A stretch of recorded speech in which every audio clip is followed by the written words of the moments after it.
টানা সপ্তমবারের মতো বেলারুশের প্রেসিডেন্ট হিসেবে শপথ নিতে যাচ্ছেন আলেকজান্ডার লুকাশেঙ্কো। আগামী মঙ্গলবার শপথ নেবেন বিভিন্ন সময়ে ইউরোপের শেষ স্বৈরশাসক হিসেবে পরিচিত এই নেতা। তবে রুশ প্রেসিডেন্ট ভ্লাদিমির পুতিনের অনুগত লুকাশেঙ্কো নিজেকে জাতির জন্য একজন নিবেদিত প্রেসিডেন্ট হিসেবে দাবি করেন। 1994 সাল থেকে টানা 6 মেয়াদে 30 বছর ধরে দেশটির প্রেসিডেন্ট হিসেবে দায়িত্ব পালন করে আসছেন লুকাশেঙ্কো। টানা সপ্তমবারের মতো বেলারুশের প্রেসিডেন্ট হিসেবে দায়িত্ব নিতে যাচ্ছেন দেশটির বর্তমান প্রেসিডেন্ট আলেকজান্ডার লুকাশেঙ্কো। 25 মার্চ মঙ্গলবার সপ্তম মেয়াদে প্রেসিডেন্ট হিসেবে শপথ গ্রহণ করবেন তিনি। এর আগে টানা 6 মেয়াদে 30 বছর ধরে দেশটির প্রেসিডেন্ট হিসেবে দায়িত্ব পালন করে আসছেন লুকাশেঙ্কো। 1994 সাল থেকে ক্ষমতায় থাকা লুকাশেঙ্কো নিজেকে তার দেশের জন্য নিবেদিত এমন একজন নেতা হিসেবে দাবি করেন, যিনি দেশের জন্য কাজ করতে গিয়ে নিজের নির্বাচনী প্রচারণাতেও অংশ নিতে পারেন না।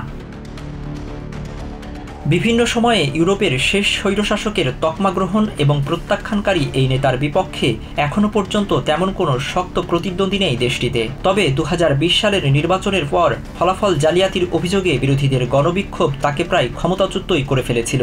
সে সময় পশ্চিমা দেশগুলোর সরকার প্রধানরাও বিরোধী দলের এই দাবিকে সমর্থন জানায়।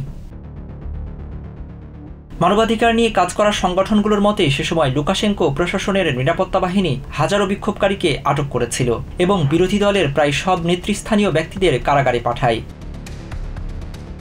2025 সালের জানুয়ারির নির্বাচনের সময় স্বাধীনতা হরণ করা হয় দেশটির গণমাধ্যমগুলোর। মানবাধিকার সংগঠন ভিয়াসনার দাবি, দেশটিতে প্রায় 1250 জন রাজনৈতিক বন্দী রয়েছে। তবে তাদের দাবিকে অস্বীকার করে লুকাশেঙ্কো বলেন সেখানে কোনো রাজনৈতিক বন্দী নেই। রাশিয়ার প্রেসিডেন্ট ভ্লাদিমির পুতিনের ঘনিষ্ঠ মিত্র হিসেবে বেশ পরিচিত লুকাশেঙ্কো। 2022 সালের ফেব্রুয়ারিতে ইউক্রেনে সামরিক অভিযানের জন্য বেলারুশকে লঞ্চপ্যাড হিসেবে ব্যবহারের অনুমতি দেওয়া হয় রাশিয়াকে, যার ফলে পশ্চিমা নিষেধাজ্ঞার মুখে পড়ে দেশটি। এদিকে পশ্চিমাদের সাথে সম্পর্ক পুনরুদ্ধারে বিরোধী নেতাদের কারাগার থেকে মুক্তি দিতে শুরু করে লুকাশেঙ্কো। তবে ইউক্রেন যুদ্ধের অবসানের আলোচনার প্রাক্কালে নতুন মেয়াদে ক্ষমতা গ্রহণের আগে রাশিয়া এবং পশ্চিমা বিশ্ব উভয়ের সাথে সম্পর্ক উন্নয়নের ক্ষেত্রে বড় চ্যালেঞ্জের মুখোমুখি হচ্ছেন তিনি। রাজনৈতিক বিশ্লেষকরা মনে করছেন, রাশিয়া ইউক্রেন যুদ্ধের অবসান হলে ইউরোপ ও আমেরিকার সাথে সম্পর্ক জোরদারের পাশাপাশি নিষেধাজ্ঞা প্রত্যাহারের চেষ্টা করবেন Lukashenko. Minhajul Islam, TVN 24 news desk. New York থেকে সম্প্রচারিত টিভিএন 24 টেলিভিশন বিশ্বজুড়ে বাঙালির কণ্ঠস্বর।